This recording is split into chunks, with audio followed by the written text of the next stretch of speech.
സ്വന്തം പാർട്ടിയിലെ ഏറ്റവും മികച്ച കളിക്കാരെ സാധാരണ ആരും ബെഞ്ചിലിരുത്താറില്ല. എന്നാൽ ആം ആദ്മി പാർട്ടിക്ക് ചിലപ്പോൾ അങ്ങനെയൊക്കെ തോന്നും.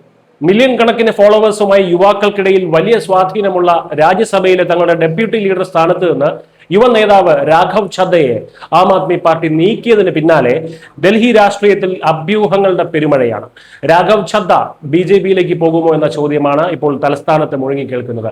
തന്നെ സ്ഥാനത്ത് നിന്ന് മാറ്റിയതിന് പിന്നാലെ നിശബ്ദനാക്കാം, പക്ഷേ തോൽപ്പിക്കാനാകില്ല എന്നൊരു സന്ദേശം ഛദ്ദ സോഷ്യൽ മീഡിയയിൽ കുറിച്ചിരുന്നു.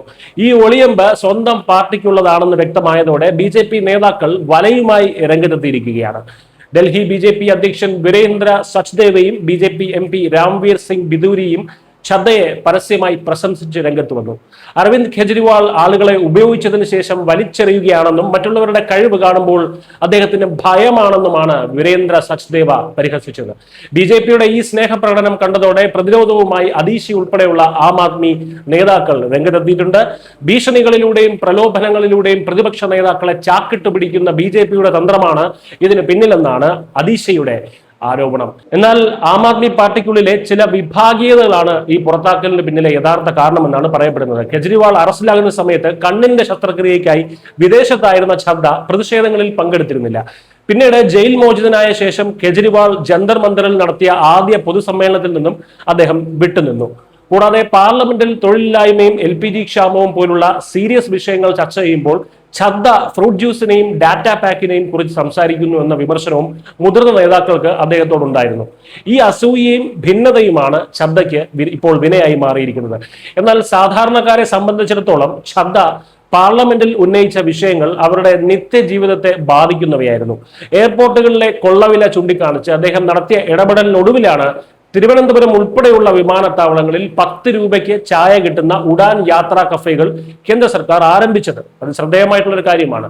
അതുപോലെ ഫുഡ് ഡെലിവറി ആപ്പുകളുടെ 10 മിനിറ്റ് ഡെലിവറിക്കെതിരെ റൈഡർമാർക്കൊപ്പം ബൈക്കിൽ സഞ്ചരിച്ച് അദ്ദേഹം തയ്യാറാക്കിയ വീഡിയോ വലിയ ചർച്ചയാവുകയും കേന്ദ്രം ആ പോളിസി നിരോധിക്കുകയും ചെയ്തു എന്നതും ശ്രദ്ധേയമായിട്ടുള്ള കാര്യമാണ്.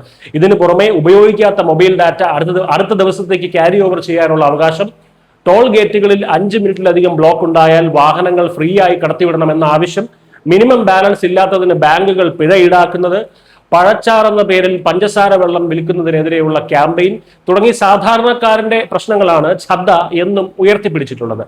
ബുദ്ധിയുള്ള ഒരു പാർട്ടി ആയിരുന്നെങ്കിൽ യുവാക്കളെ ആകർഷിക്കാൻ ഛദ്ദയുടെ ഈ ജനപ്രീതി അവർ ഉപയോഗിക്കണമായിരുന്നു.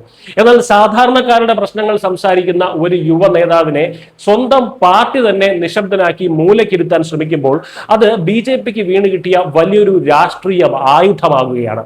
ആപ്പിനുള്ളിലെ ഈ ഒരു പഠനപ്പിണക്കവും രാഘവ് ഛദ്ദയുടെ രാഷ്ട്രീയ കൂടുമാറ്റത്തിൽ കലാശിക്കുമോ എന്നതും അത് അദ്ദേഹത്തിന്റെ പഴയ തട്ടകത്തിൽ തന്നെ തുടരുമോ എന്നുള്ള കാര്യങ്ങൾ വരും ദിവസങ്ങളിൽ തന്നെ കണ്ടറിയേണ്ട കാര്യങ്ങളാണ്. News desk Malayalam.